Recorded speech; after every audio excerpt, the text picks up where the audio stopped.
طبعا تركيا كنظام باعتبارها منضم لحلف الناتو تعتبر نفسها الدول الإمبريالية، مشاركة بهذه القرارات التي أو التوصيات التي يصدرها الناتو.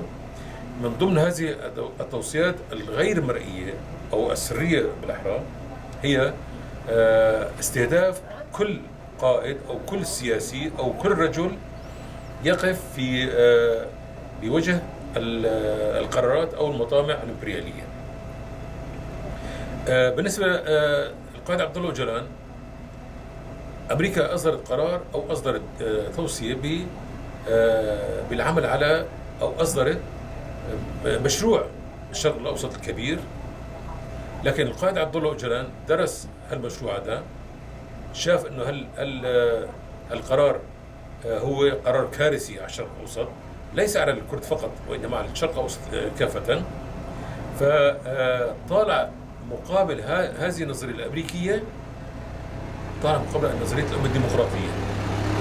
عندما شعرت الإمبريالية وعلى رأس الولايات المتحدة الأمريكية أن المشروع الذي أصدره القائد عبد الله أوجلان، مشروع الأمة الديمقراطية، سيقضي على أو سيحد من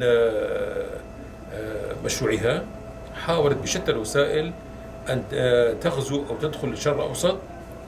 فنتذكر جيدا أنها بعد فترة دخلت إلى الشرق الأوسط، ولكن عن طريق أفغانستان.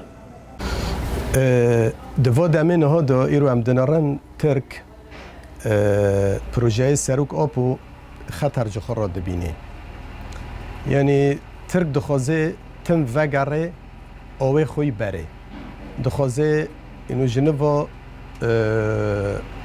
عثمانية نبكي و دور خو داگیرگر که نه هم دبینن مثلا دست درش هر داره که دکه نه رو چتاین خو دوجه هر داره که دکتی لیبیا دکوه یمن نه دستی خود درش آذربایجان کریم اجبار وجی دنره و پروژه سروک آپو جوان را پر خطره و ترک جوه بهتر جی دخوازه خود هر درکه دو بجبه که و وک بری اسمالیتی خو بسرخینه و جوه پرتر دولت عالم داگیرگر که و تیک بندستی خو.